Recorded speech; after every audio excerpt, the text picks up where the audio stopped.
ఈ మాత్రం కూడా జ్ఞానం లేకపోకుండా మీరు అంటే 58 నెలలు ఒక పథకం కొనసాగితే ఏదైనా ఒక ప్రభుత్వ పథకాలన్నీ కూడా 58 మాసాల నుంచి మరీ ప్రత్యేకించి చంద్రబాబు నాయుడు నువ్వు 75 ఏళ్ల వయసోడివి కదా, ఈ 75 ఏళ్ల వయసులో నీకు సొంతంగా తెలవాలి కదా. నీకంటే డబ్బులున్నాయి, డాక్టర్లు ఉన్నారు, మందులున్నాయి, ఏసీ గదుల్లో బతుకుతారు. కానీ పేద బిక్కి 60 ఏళ్లకి పెన్షన్ వస్తుంది. 60 ఏళ్లు దాటిన తర్వాత వాళ్ళ ఆర్థిక పరిస్థితి ఏంటి, వాళ్ళ బైకులు ఎట్లా ఉంటాయి, వాళ్ళ శరీరం ఎట్లా ఉంటుంది, సచివాలయానికి వెళ్ళి పెన్షన్ తెచ్చుకునేటువంటి పరిస్థితి ఉంటుందా?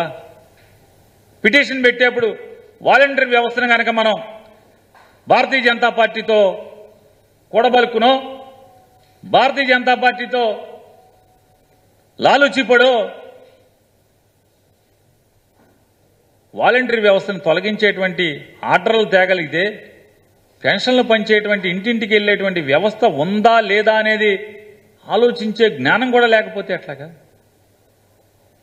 58 మాసాలుగా కొనసాగుతున్నటువంటి ఈ పెన్షన్ పంచే పథకాన్ని ఆపాలనేటువంటి దౌర్భాగ్యపు ఆలోచన ఎందుకు వచ్చింది చంద్రబాబు నాయుడు? ఎవడికొచ్చింది మీలో? ఎందుకు అసలు ఇది ఈ పాపం? ఇవాళ చూడండి, పడిగాపులు పడుతున్నారు, రోడ్ల మీద దేకుతున్నారు, సచివాలయం దగ్గర పొద్దున్న నుంచి కూర్చుని ఉన్నారు. ఉసురు తగలదా అంటున్నాను.